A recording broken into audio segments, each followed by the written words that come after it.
I'm Barbara Buchanan, and this is episode 20 of Tales from Wyrd, Scotland.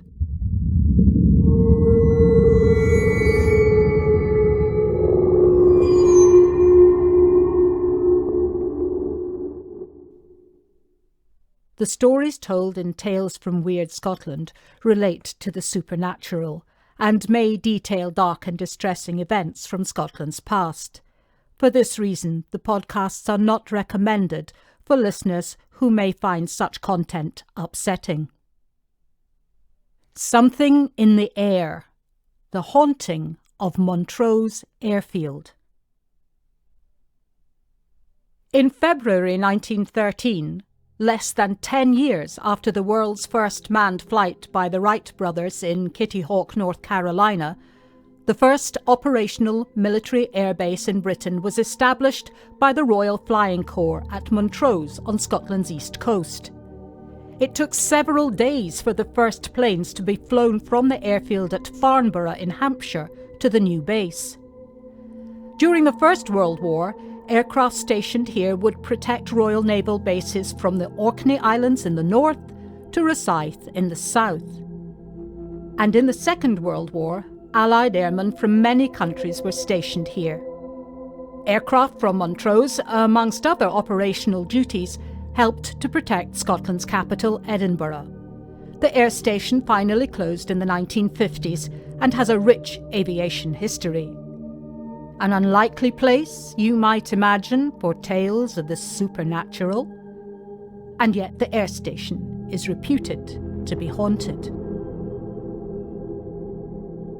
The splendidly named Desmond Phelps Percy Lucius Studdart Arthur was born into a prominent family in County Clare, Ireland in 1884. Possessed of an adventurous spirit, Desmond was a devotee of the new pastime of motorsport and won a number of prizes in motor speed trial competitions. He joined the Army Motor Reserve as a lieutenant in 1908. But it was attending the first Irish aviation meeting 2 years later at Leopardstown Racecourse outside Dublin, where he met pioneering aviator Cecil Grace, that confirmed Desmond's desire to become a pilot. Flying was exciting, of course, but also dangerous and potentially deadly. Grace himself was to die a mere few weeks after their meeting when his plane was lost over the English Channel. Undaunted, Desmond completed his pilot trials on a Bristol Prier monoplane at Brooklands in England, gaining his Royal Aero Club certificate in the summer of 1912. In April 1913, he joined No. 2 Squadron of the Royal Flying Corps, based at Montrose Airfield, with the rank of lieutenant. Many pilots who would go on to serve their country in both World Wars made their maiden flights in the skies above Montrose. Not surprisingly, accidents and crashes were frequent amongst the brash young trainees eager to earn their wings. But Desmond was a skilled pilot and not regarded by his fellows as a daredevil or risk-taker. Around 7:30 on the morning of 27th May 1913, just weeks after his arrival at Montrose, Desmond was on a routine practice flight in a BE-205 biplane from the Montrose Airfield at Upper Dysart, heading out over Lunan Bay. It was his second flight in this plane. The first had passed without incident. 45 minutes later, he had commenced his descent when at 2,500 feet the right wing of the aircraft snapped off and it plunged to the ground. Desmond was thrown from the plane and died on impact. He was found 160 yards away from the mangled fuselage, which was officially declared damaged beyond repair. Desmond had made a deep indentation in the ground, and the fall had broken nearly every bone in his body. His death was the first at Montrose, and had been witnessed by some of his comrades on the ground. He was buried in the nearby Sleepy Hillock Cemetery. The crash of an experienced pilot was met with shock and surprise. An inquiry began, and a report issued by the Royal Aero Club's Accidents and Investigation Committee less than a month later found the cause to be an incompetent repair of a broken wing spar. accidental damage had been shoddily repaired by an unknown mechanic to prevent detection before the aircraft was flown from Farnborough to Montrose. The matter did not end there.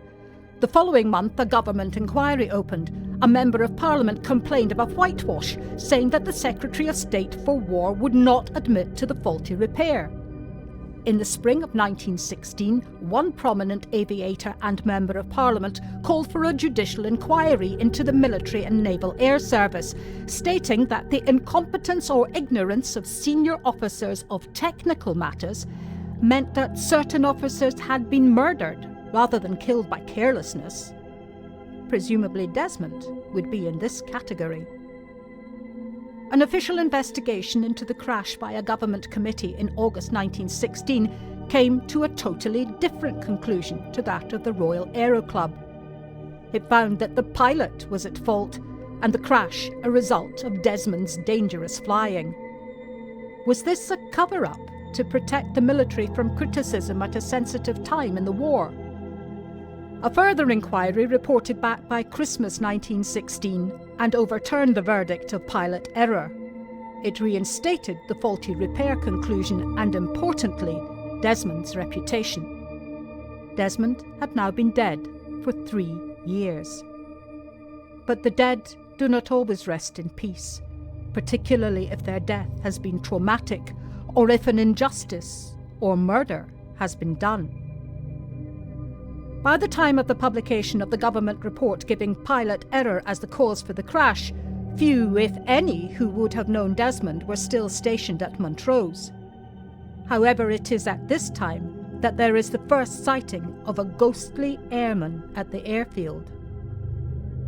Major Cyril Foggin, a respected senior flying instructor, observed the ghostly figure, dressed in flying gear and goggles, head towards the officers' mess of No. 2 Squadron. He did not report it, fearing he would lose his post. He would see it again another 5 or 6 times, sometimes swinging its flying helmet by its side. Although the airfield had moved to a new location nearby just after the crash, the figure was thought to be Desmond. The reason for this? The figure is seen at the mess for officers of No. 2 Squadron in which Desmond served, so it was supposedly someone entitled to be there. And Desmond's crash was well known. Although the ghost did not always pass beyond the door into the mess, it was seen sitting there on occasion, quietly reading what might have been flight papers. The number of sightings by other officers and flight instructors, including the station commander, increased. One even saw him sitting in a chair in his bedroom. When he challenged it, the ghost disappeared. Initially, those who saw the ghost kept quiet for fear of ridicule, but gradually word spread around the base. It became known as the Irish apparition, or the Montrose ghost. Not everyone was comfortable with it, and fear of the ghost caused guards to desert their posts and pilots to request transfer from Montrose. Was Desmond's spirit unable to rest while he was wrongly accused of causing the crash? Was he seeking justice? Was his appearance to remind some of his fellow airmen that they had seen the wing shear off from the plane? They would be able to testify to the mechanical problem and so eliminate any question of pilot error. Shortly after Desmond was exonerated from blame, sightings of the ghost ceased. It would not reappear until 1940. There was a rumour that the ghost was acting as a kind of guardian angel for air personnel, but others felt its presence was detrimental to the operation of the airbase. There was a story that if you felt a ghostly touch on your shoulder, your death would soon follow.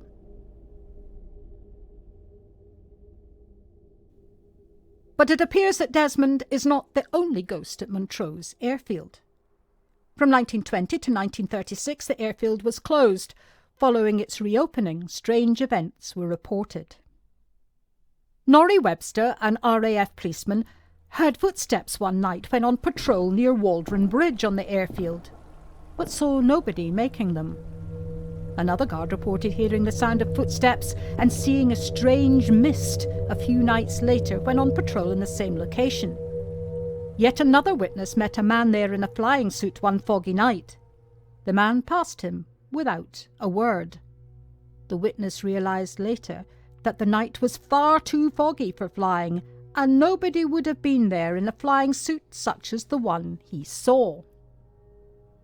During the Second World War, Montrose was a busy, active airfield once again. Weird tales of different supernatural events were reported regularly. A confidential file was said to have been compiled on the various sightings by a Major Impey. Kept locked in a safe in the officers' mess, the contents of the file were suppressed for reasons of morale. Airmen are notoriously superstitious, and it was thought some might have been unsettled by the reported events. On 25th October 1940, the Luftwaffe attacked another nearby airbase, Montrose town and station, killing 7 at the station. Around 7:20 in the evening, the officers' mess, the safe, and the file on the ghost kept inside were destroyed by fire following the raid. Sadly, the details of the reports in the file are unknown, and there is no record of Impey speaking of it. Could it have documented sightings of what was thought to be Desmond's ghost, once again haunting the base? In 1940, a Hurricane aircraft from Montrose was in flight to challenge a German Heinkel plane reportedly prowling the skies nearby. The pilot didn't find it and had some difficulty in landing his plane, taking several attempts to do so. The pilot was furious, saying he had been prevented from landing by an old biplane being dangerously close. The station commander told him no one else was flying that night, and what was more, there were no biplanes on the base. On another occasion, 8 planes took off on a flying exercise. They returned safely, but a 9th plane landed behind them, only to explode on the runway. Bizarrely, no wreckage was found, and there was no record from any airfields nearby of one of their planes going missing. A trainee pilot named George Hogben lost his life in 1941. His ghost was reported to have been seen by his friend.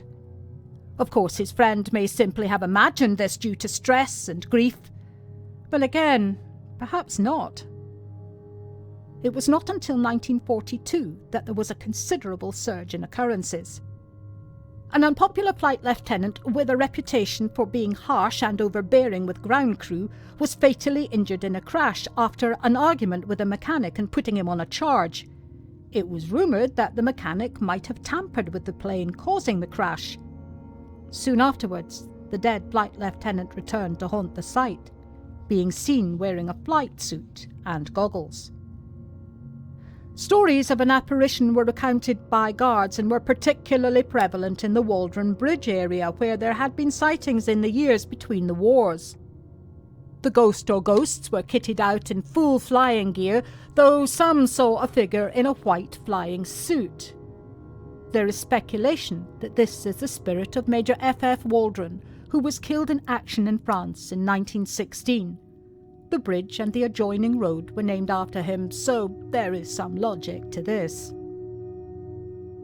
The Navy canteen was located in a shack on the western edge of the airfield. It was an ideal place to get a cup of tea during the working day, and thirsty pilots in their flying gear regularly dropped in after a flight.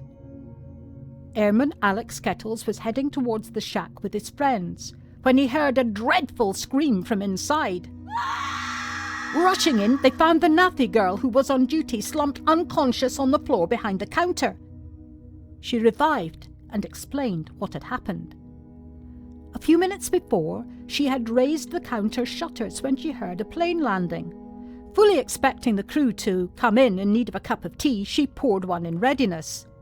A pilot in full flying gear came in towards the counter. She held out the cup of tea to him, whereupon he vanished into thin air. The shock had caused her to faint.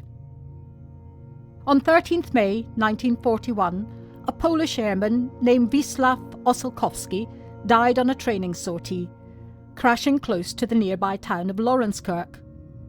One night in 1942, 2 airmen confronted squadron leader Ovenden, asking who had been killed in the crash. He replied that there had been no crash.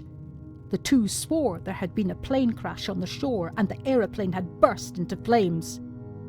Was this a ghostly echo of Ossiolkowski's crash? After the war, the airfield became less used, its grass runways unsuitable for modern aircraft. Before it finally closed, it became exclusively a training base.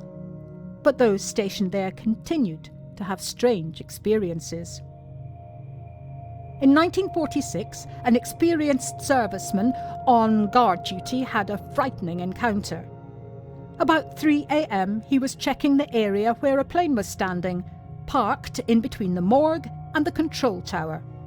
Suddenly, the morgue doors flew open and a man in the full flying kit of a flight lieutenant emerged. Shocked, the guard dropped his gun. The doors, which he knew to be locked as they had been checked earlier that night, slammed, and the man was gone. It was later discovered that the morgue building had served a different purpose years before, and it was from here that the ghostly flight lieutenant had emerged to go on what would be his final flight. In May 1963, a well-known aviator and businessman, Sir Peter Masefield, had flown in his Chipmunk aircraft to Inverness to give a talk on his experiences. Chatting with Air Force veterans after dinner, the conversation turned to the story of Desmond Arthur and the reported hauntings. One man added to it by explaining that a visiting flying officer from Farnborough who knew Desmond had seen the ghost sitting reading and had positively identified it as being him. Another man who spoke with an Irish accent and sat in the shadows contributed technical details of early aircraft based at Montrose. The next day, as Sir Peter prepared to fly home, the same Irishman appeared at the airfield and asked for a lift in Sir Peter's plane back to England. He agreed, and as they flew down the east coast, Sir Peter spotted an old biplane flying close to Montrose. He watched horrified as its wing collapsed and it spiraled to the ground. When he turned to speak to his passenger about it, the man had vanished. Seriously unnerved, he landed the plane at Montrose, only to discover that nobody on the ground had seen what he had. The date of the incident was 27th May 1963, 50 years to the day since Desmond Arthur's fatal crash. Sir Peter recounted the tale in a magazine article a few years later. On close scrutiny, there seemed to be some anomalies in the story and inaccuracies relating to geography, but Sir Peter was a man of integrity and would be unlikely to have made the story up. In 1983, a group of enthusiasts formed the Montrose Air Heritage Trust and funds were raised to open a visitor centre. By 1992, the Montrose Air Station Museum was established with exhibits bought and displays made for the visiting public. As visitor numbers increased, so did reports of paranormal activity. Footsteps and voices were commonly heard. A ghostly black Labrador was seen, and men in uniform glimpsed who couldn't be there. In 1987, a local woman was driving home on Rossie Brae, close to Montrose, when she spotted a World War II Hawker Hurricane aircraft above her. She recognised the aircraft immediately, as her husband had a keen interest in aviation. It swooped so low she could see the rivets on the fuselage. She braked, but the plane vanished into the air. She then realised that although she had seen it, she had not heard any engine noise. RAF records confirmed that 2 Hurricanes based at Montrose had crashed into the bay during the war. Although most people have experienced visual phenomena, there have been some incidents which have been heard. A museum volunteer named Ian Robb once heard the vintage phone ring in the former office of the commanding officer. When he answered it, a voice asked for help. And a vintage Pi radio, despite being unplugged and having no aerial, broadcast Winston Churchill and the music of Glenn Miller. Of course, the airfield has attracted the attention of mediums and ghost hunters with some mixed success. An Australian medium visited in 1990 and claimed one of the ghosts was actually a madman who liked to dress up as an airman. Another medium witnessed only the ghost of an airman begging for help. A film company carrying out a photo shoot around the old aircraft hangars captured the image of an unidentified figure standing at the rear of the scene, dressed in full flying gear. Grampian Television also captured the video image of a flyer near Waldron Bridge. A Ghost Club investigation of the site in 2005 produced no dramatic results, although noises like the clicking of billiard balls, knocks, and received communication from several spirits were heard. In the previous year, a door in the headquarters building opened twice by itself while the Ghost Club was on site.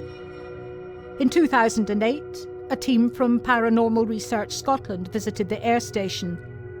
They recorded the voice of a man who identified himself as Sergeant Jackson, and also Desmond, although they did not believe it was Desmond Arthur. 2 years later, Glasgow paranormal investigators' overnight stay captured a variety of sounds, including voices, breaths, footsteps, and bangs. They appeared to have made contact with a group Captain Stapleton and heard unnamed voices claiming achingly, "You have left us to die. And You have deserted."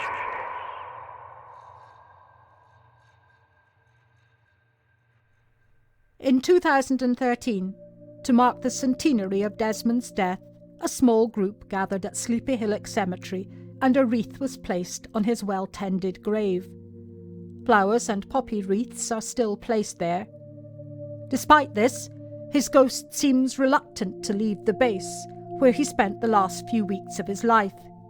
He has been sighted very recently in modern buildings, which have replaced structures in place during his time there.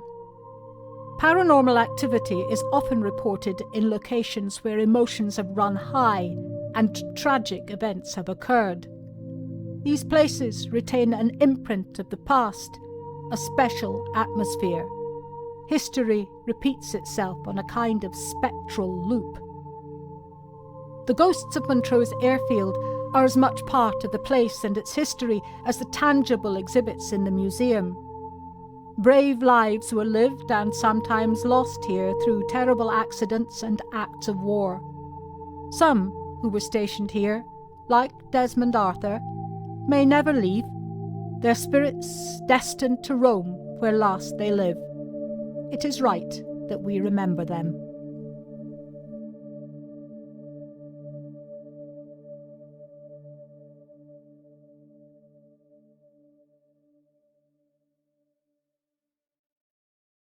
That was Barbara Buchanan.